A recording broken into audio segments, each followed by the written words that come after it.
بسم اللہ الرحمن الرحیم۔ آج کا سبق کلاس کی 5ویں جماعت کی اردو سے۔ سبق کا نام ہے گرو نانک دیو جی۔ تو صفحہ نمبر ہے 59۔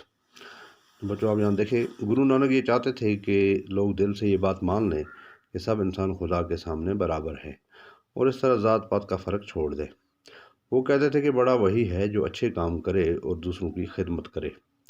پنجاب کے کسانوں میں ان کی یہ تعلیمات بہت پھیلی اور رفتہ رفتہ یہ ایک مذہب بنتی گئیں۔ ان کو ماننے والے سکھ کہلائے۔ گرو نانک اور دوسرے بزرگوں کی باتیں ایک کتاب میں جمع کی گئی۔ اس کتاب کا نام گرو گرنتھ صاحب ہے۔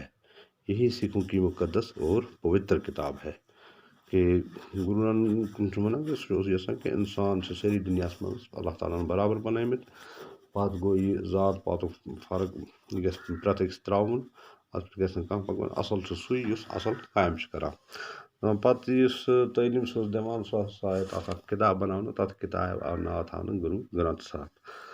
تہٕ یہِ چھِ اکھ مقدس تہٕ پوتر گٔے پاک کتاب چھِ یہِ تہِ۔ امہِ پتہٕ چھُ گوٚبرٕ یتھ منٛز کینٛہہ الفاظ تہٕ اضداد۔ الفاظ اضداد: نفع، نقصان، کھرا، کھوٹا، رنج، خوشی، نیک، بد، فانی، لافانی، نوکر، مالک، غریب، امیر۔ اس کے بعد کچھ مذکر مونس ہیں: والد، والدہ، بھائی، بہن، نانا، نانی، خاون، بیوی، نوکر، نوکرانی، دادا، دادی۔ تو ام پتہ سوال نمبر 4 ہے یہ ہمارا۔